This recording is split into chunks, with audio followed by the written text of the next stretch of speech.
guys have it real easy. I never had it like this where I grew up. But I set you contestants down because the fact is you play in one of the best games in the country. Now, for some of you, it doesn't matter. You were born film savvy and you're going to stay film savvy. But here's my advice to the rest of you. Take dead aim on the nerd boys. Get them in your crosshairs and take them down. Just remember, they've seen everything, but they can't say Goonies. Don't let them forget it. Sick transit, Filmwar. Let's cut the shit. This is a movie trivia game show podcast, whatever. So every second not playing movie games is a second wasted. Our only rule, you may not say the word Goonies aloud at any point, or you will lose every point you have. Tonight we have Dalton. Tonight we have Jordan. Tonight we have Kyle. We are celebrating the films of Wes Anderson tonight. All of the films he has directed over his career will be discussed and dissected. The contestants will be playing for a copy of The Royal Tenenbaums on VHS. But remember, when the destiny of a great fortune is at stake, men's greed spreads like a poison to the bloodstream. So how are you guys doing tonight? I assume we've got all Wes Anderson fans in the house.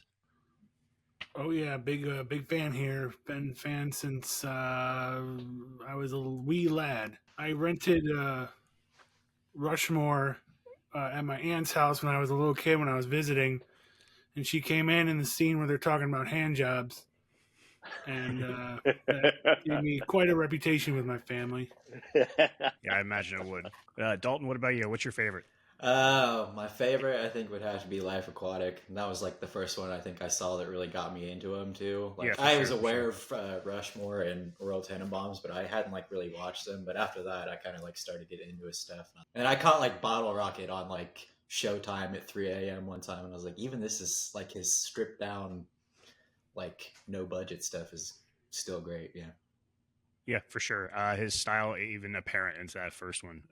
I've loved them since Rushmore. I had a very similar story. I rented Rushmore from probably a video review as well. Not to localize us to any certain place or not, but and I loved it. You know, it was one like I probably rented just because it had Bill Murray in it, and it was tremendous. And then Royal Tenenbaums is one of the only films that my father ever took me to see in the theater, which speaks a lot to myself and to that film. Wow. Yeah. So a lot of my father issues are wrapped up into the father issues of Wes Anderson. This game is called Meetings and Failures in Meetings. I will name a film and 3 titles that a film was released under in foreign markets. 2 of them are real. 1 of them is fake. Different this time. You tell me which one I personally wrote and you will receive a point. The opposite of how we usually play this game. Our first film is from 1996, and it is Bottle Rocket. Here are 3 titles for you. Looking for Crime from Argentina, Unorganized Crime from Denmark, and Lust for Crime from Japan. Remember, 2 of these are real. 1 of them is fake. We're looking for the fake one this time. Which one is the fake one, Dalton? Oh, let's go with Lust for Crime. Dalton is saying Lust for Crime is the fake one. Jordan, what do you think? I'm going to go with Unorganized Crime is the fake one. We're going to say Unorganized Crime is the fake one. Kyle, what do you think? I'm gonna go for Looking for Crime is the fake one. All right, 3 contestants, 3 different answers means somebody's getting a point. Who is it? Dalton. Ooh. Lust for Crime is fake, made up by me. Looking for Crime is the correct title for Bottle Rocket in Argentina, and Unorganized Crime is the correct title in Denmark for Bottle Rocket. Dalton gets a point. First person on the books. Our next Meetings and Failure meeting is The Life Aquatic with Steve Zissou, a personal favorite of mine. Just watched it last night. The 3 titles I have for you are The Deep Sea Divers from Austria, Panic Under the Sea from Croatia, and The Wet Journey from Vietnam. One of these titles is fake. One of these titles is fake. Which one is fake, Kyle? Let's go with Panic Under the Sea. Kyle is saying Panic Under the Sea was written by me. Jordan, what do you think? Yeah, you know, The Wet Journey is like such a weird title for this that like it almost is like it has to be real, right? It has to be real. Now that's a question for yourself to answer. I'm gonna go with I'm also gonna go with Panic Under the Sea. 2 contestants are saying Panic Under the Sea was created by me. I'm gonna keep rhyming that one until it's a dead horse on the ground. All right, Dalton, what do you think? Do you agree with these gentlemen, or do you think it's a different one? Yeah, I'll fall in line. Let's do Panic Under the Sea. All 3 of our contestants are saying Panic Under the Sea was written by me, and they're all wrong. The Wet Journey was the incorrect one. Panic Under the Sea was the correct title for Life Aquatic with Steve Zissou in Croatia, and The Deep Sea Divers was the correct title in Austria. No points. Good job. Gotcha. Suckered you right in. Hooked you, line and sinker. All right, our next film for Meetings and Family Meetings is another personal favorite. They're all personal favorites tonight. From 1998, Rushmore, first film I saw from him. And the three titles I have for you are Love Academy from Sweden, They All Like the Same from Portugal, and Three's a Crowd from Mexico. One of these is fake. Two of these are right. Which one is fake, Jordan? Three's a Crowd? I'm completely uncertain. They all like the same. I mean, this is another one where I'm like, I kind of like, that's got to be real, right? I was wrong before, but still going with my gut. You've basically said all three of them at this point. Which one are you saying is fake? Three's a Crowd. Sorry. Jordan is saying Three's a Crowd is fake. Dalton, what do you say? Yeah, I'll go with Three's a Crowd. Dalton agreeing, saying Three's a Crowd is the fake answer. Kyle, what do you think? I also want to go with Three's a Crowd. Well, it seems like Three's a Crowd for this answer, too. And also in the loser circle, because Love Academy is the fake title from Sweden. They All Like the Same is the correct title for Rushmore in Portugal, and Three's a Crowd is the correct title for Rushmore in Mexico. No points. Okay, we have one last title in Meetings and Failures and Meetings, and that is The Life Aquatic again. There's a lot of good titles for this one. From 2004, here are three titles for you. A Fish Out of Water from Portugal, Water Team Alpha from Thailand, and Legendary Spotted Shark from Vietnam. One of these titles is fake. Two of them are real. Which one is fake, Dalton? Let's go with Legendary Spotted Shark. Dalton is saying Legendary Spotted Shark is the fake title in Vietnam. Jordan, what do you think? I feel like any of these could be real. I'm gonna go with. Let's say Water Team Alpha is the fake one. I feel like they could all be real. Jordan is saying Water Team Alpha is the fake title. And Kyle, what do you think? A Fish Out of Water. Okay, so all of our contestants are saying a different answer. It means somebody's getting a point. The correct answer is Water Team Alpha was the incorrect title. So Jordan gets another point. So far, we've all either picked divergent answers or the same answer. I think on every question. There's three options. We either each pick one of them. Right. Or we all everyone pick the picks a same different one. Yeah. Yeah. Sure. So Jordan gets a point there. At the end of Meetings and Failures and Meetings, Dalton has 1 point, Jordan has 1 point, Kyle has 0 points. It was a tough game. To really gone. Yeah, you be real careful there, Kyle. Goobers. Got any more? Before I switch this card? Goons. Oh, be real beat, man. This game is called Stat Check. This is Stat Check. We will be discussing an element of a film that has a numeric value. I will set a betting line and you will guess if the true number is above or below that set number. All of our stat checks tonight come from one film, The Royal Tenenbaums, my favorite of the Wes Anderson films. Our first stat check is, how long did it take Chaz's family to escape their building during the fire drill? I'm setting that betting line at 5 minutes on the dot. Do you think it took them less time or more time, Dalton? More than 5 minutes. Dalton's saying it took more than 5 minutes. Kyle, what do you think? I think it took less. Kyle's saying less. Jordan, what do you think? I'm going to say less as well. Jordan and Kyle both saying less. Dalton is saying more. And the true answer is 4 minutes and 48 seconds. So it was less. Jordan and Kyle get another point. We're all burnt to a crisp. The next stat check is, during the beginning montage, it is said by the narrator that Margot was the recipient of the Braverman grant. How much was the grant for? I'm setting that betting line at $10,000. Do you think that grant was worth more than $10,000 or less than $10,000, Kyle? I think it was more. Kyle's saying it was higher than $10,000. Jordan, what do you think? I also am going to go with more. Jordan's saying more. Dalton, what do you think? More. More, please. All three of our contestants are saying more than $10,000 for the Braverman grant, and they all get a point for it. It was $50,000 that Margot Tenenbaum got in that film. They all get a point. Congratulations. Our third stat check. During Richie's last pro tennis game, it is said he has made a certain number of unforced errors during the course of the game. How many were there? How many unforced errors during Richie's last pro tennis game? Jordan, let's start with you. Do you think it's above or below 70? Oh, 70 is so high. I'm gonna 70 say is a under. ridiculously high number for tennis. Yeah. I remember so much about this movie. Like, he's taken off both of his shoes and one of his socks, and I think he might be crying. Why'd you choke out there that day, Bomber? I'm gonna go under. Jordan's saying I under. don't remember at all. That's one part I don't remember at all. Jordan is saying less than 70 unforced errors in Royal Tenenbaums. Dalton, what do you think? I'm gonna go with less than as well. Dalton agreeing, saying less than 70 unforced errors. Kyle, what do you think? I'm gonna try and get a point here and disagree with the other two. I'll go more. Kyle, the only of our contestants that's saying it's more than 70 unforced errors, and he gets a point for it. 72 unforced errors that Richie had in his last pro tennis game. Tricky. Yikes. One of my favorite stats that we've had. And finally, we have one last stat check tonight, and it is the age of Royal when the home at 111 Archer Avenue was purchased. I'm saying that betting line at 30 years of age. Do you think he was older than 30 years of age or younger than 30 years of age when they bought that house? Let's start with Kyle.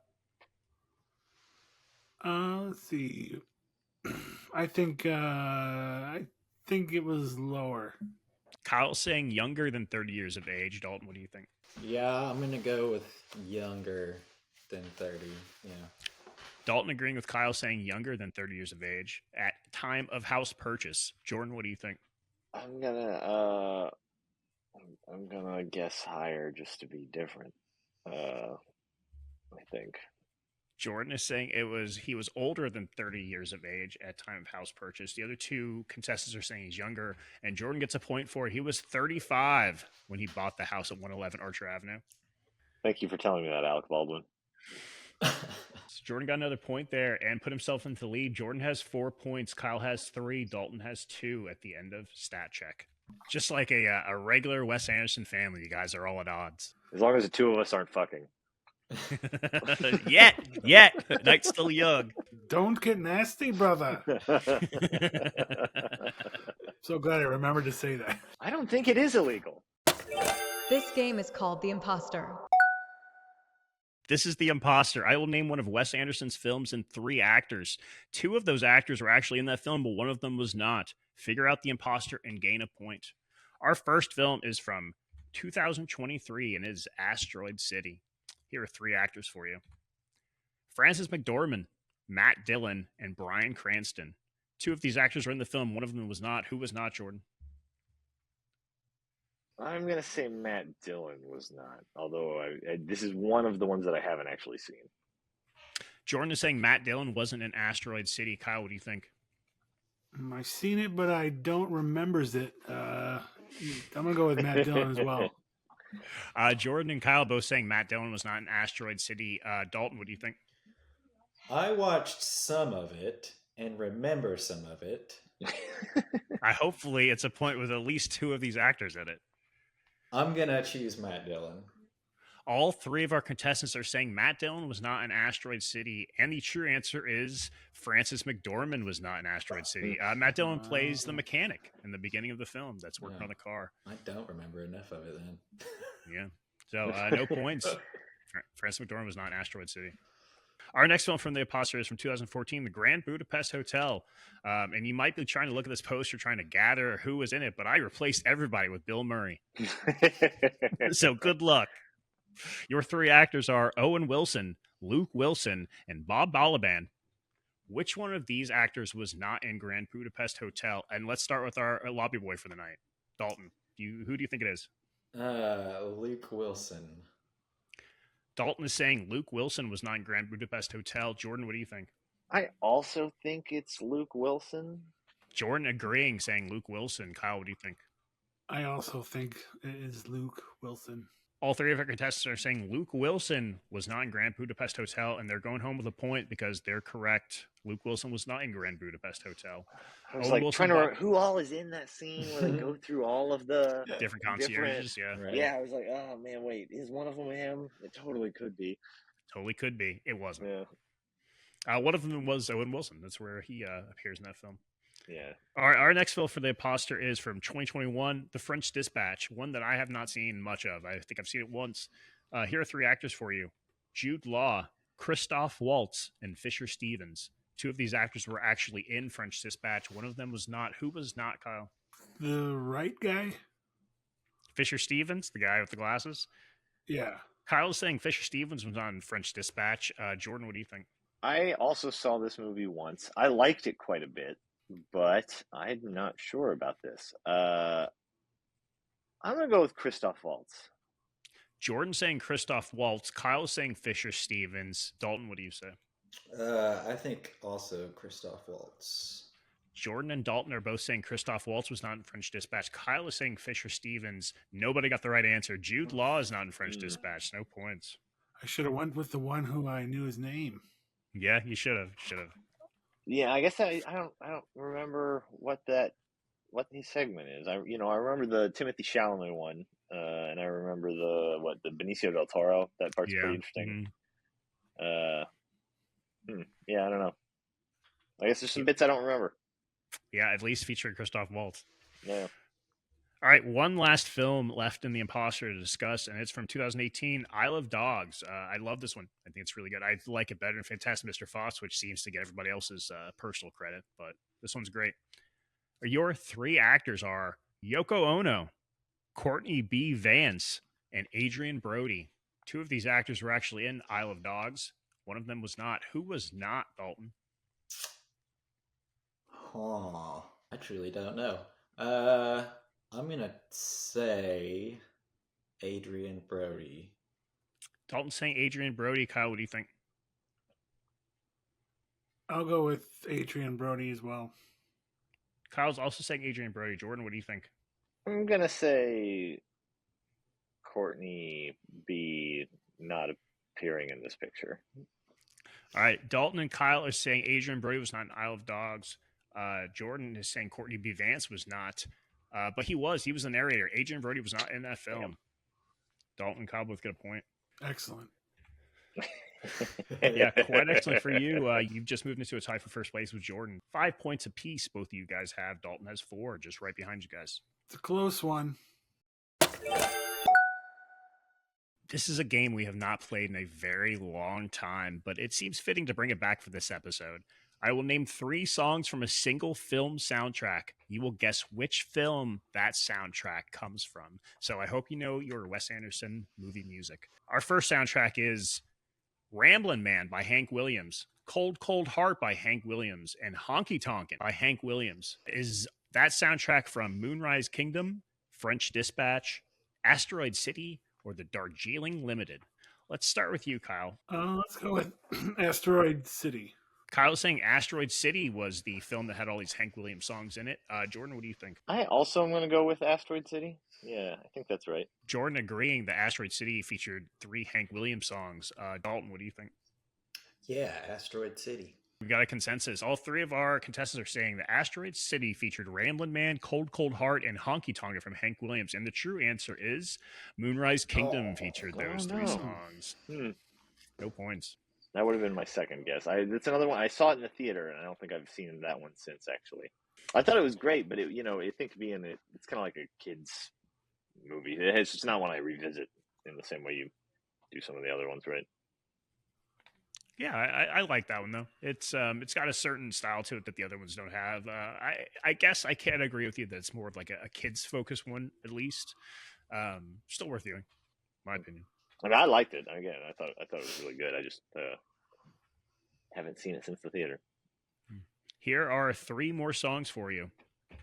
Play with Fire from the Rolling Stones, Strangers by the Kinks, and This Time Tomorrow also by the Kinks. So 2 Kinks song and a Rolling Stones song.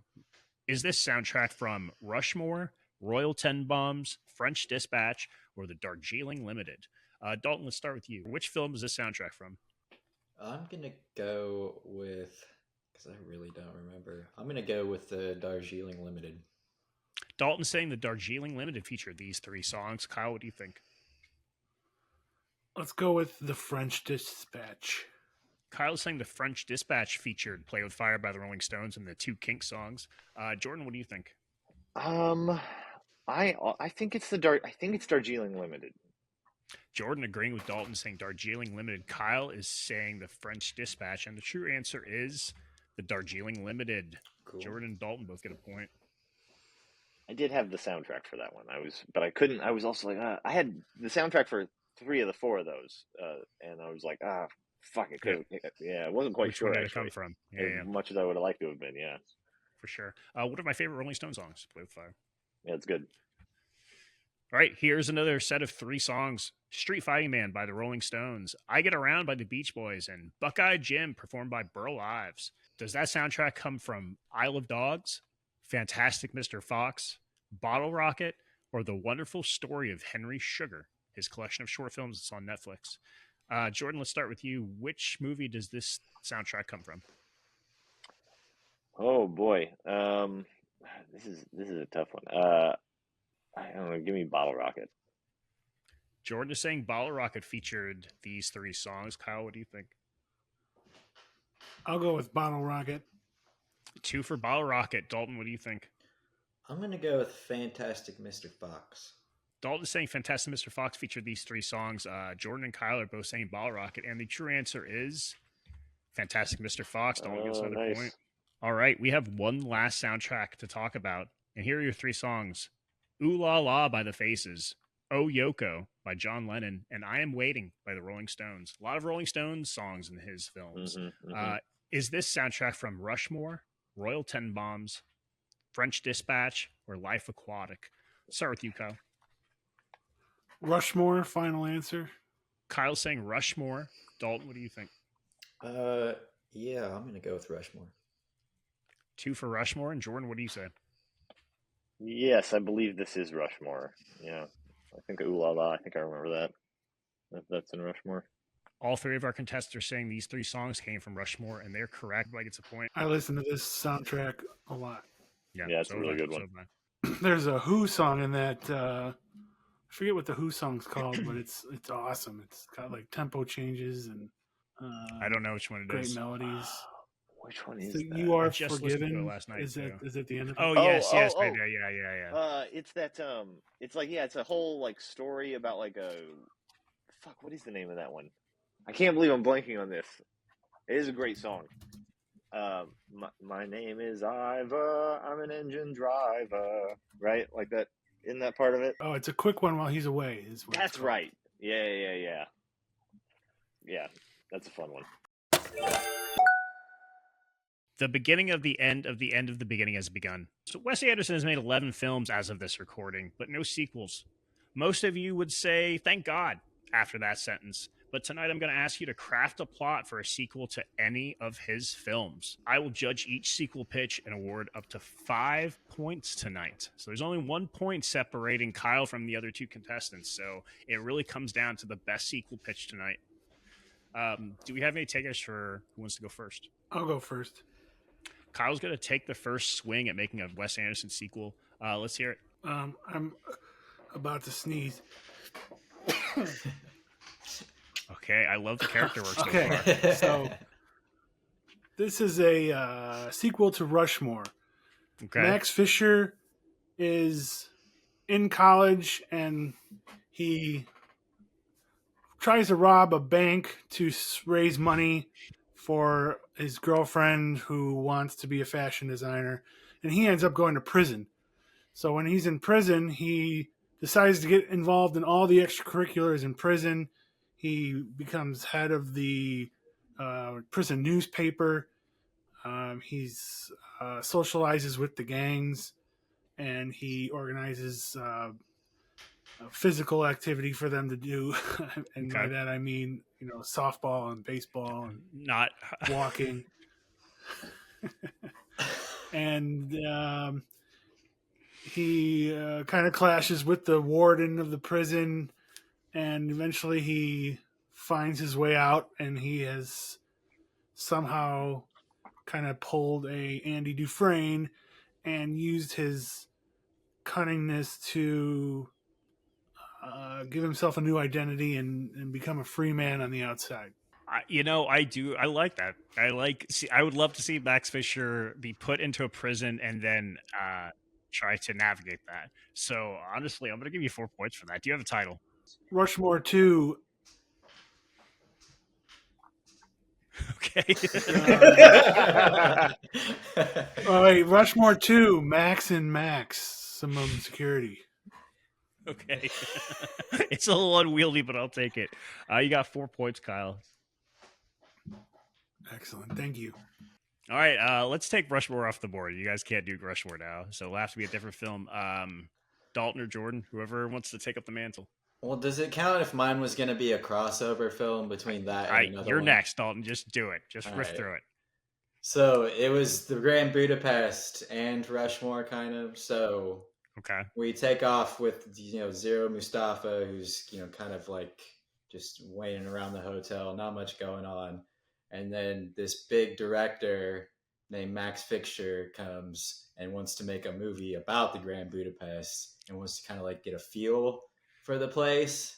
So he's like staying there, and he could be at like odds with Zero about the hotel and the direction of the film and stuff like that. I don't know. That was my basic idea for something. Okay, what's your title? Rush to the Grand Budapest. Dalton, I'm giving you 3 points for that. Thanks. All right, one last pitch to hear, Jordan. A sequel to the Royal Tenenbaums. Ooh. Even like just hearing that, my heart was like, ugh. Yeah, no, I know. The main reason I say that, really more than anything, it's a matter of practicality. You have Ari and Uzi, so you have some young characters that you could follow up with, right? That decades later, they're adults, and now you can tell a new story about the Tenenbaum family where they are in the adult generation. So I don't. I'm trying to. I'll be honest so this is not the movie that I would actually want to pitch, but there's a part of me, I think it's somehow because Uzi's name is a gun, I keep going to this like Ari and Uzi are it's World War III and they're fighting the Nazis on a new Inglourious Basterds squad. Okay. I don't know. The Inglorious Tenenbaums. All right. Just because I like ties, I'm going to give you 3 points. You guys are all tied for first place at the end of our last game. So I think you guys know what that means. We're going to have to do a tiebreaker. I have the amount of money that Wes Anderson has made as an actor at the worldwide box office. Okay, we're going to go alphabetically. Remember, we're playing Price is Right rules. If you go over, no points. Dalton, how much money has Wes Anderson made as an actor at the worldwide box office? 100 million. 100 million, Dalton says. Jordan, what do you think? I think it's much lower than that, probably. It's as an actor. You have to really think, like, what have you seen him as an actor?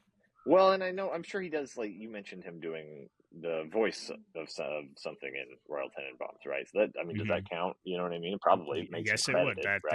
That number is a part of this number, yes. That means that he could have parts that I had no idea. He could be in movies in ways I had no idea about, right? That are not evident.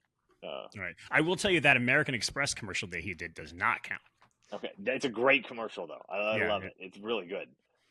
Does not count to this number. And now, unless he is has a cameo in some big movie by a director friend that I forgot about. But I think probably Wes Anderson is the type of director whose movies don't actually make a ton of money. They just are well loved.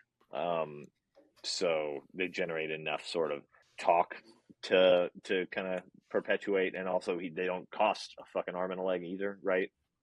Give me like 15 million. $15 million. Jordan says that Wes Anderson has made at the worldwide box office as an actor. Kyle, what do you think? Dalton says 100 million. Jordan says 15 million. What do you say? And you can't go over? Can't go over. No. If you go over the true number, then you get no points. I'll do 14,999,999. Kyle's saying $1 short of 15 million, Oh, basically wait. setting Should the that be lower example. 15? But I you know, I did don't. that wrong. Yeah, I think you did do that wrong. Are you? You can't take it back now, I unfortunately. think I meant to say 15 million. Right. You and said, one. you meant to say 16 because we do whole numbers, but you didn't. You said 14 million basically. So unless it's Well, no, $14 million because now- on the dot, After then- saying it now, I'm like, oh man, I think my estimate might have been really low. So undercutting me is funny. all right, let's just cut through the chase. The amount of money that Wes Anderson brought in at the worldwide box office as actor is $1 billion, $81 million, $786,281. So Dalton wins it. Oh, The reason shit. why it's so high, he did additional voices for the 2 Sing movies, which took it over $1 billion. Oh my Something you wouldn't expect Wes Anderson to have done, but he did provide additional voices Yeah. for both those 2 Sing and Pig movies. I think that's what those movies are, right? Sing 2. I think it's a Sing and Pig.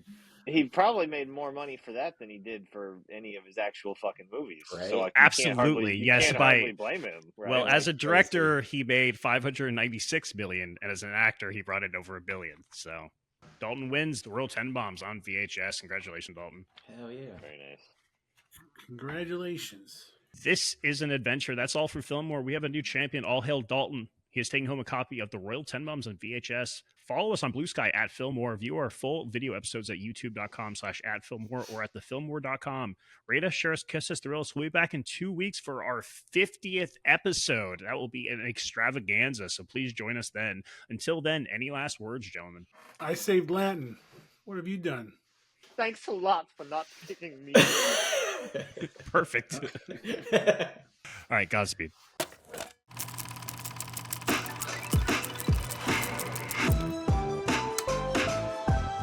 Filmwar, a 1,000-yard stare production.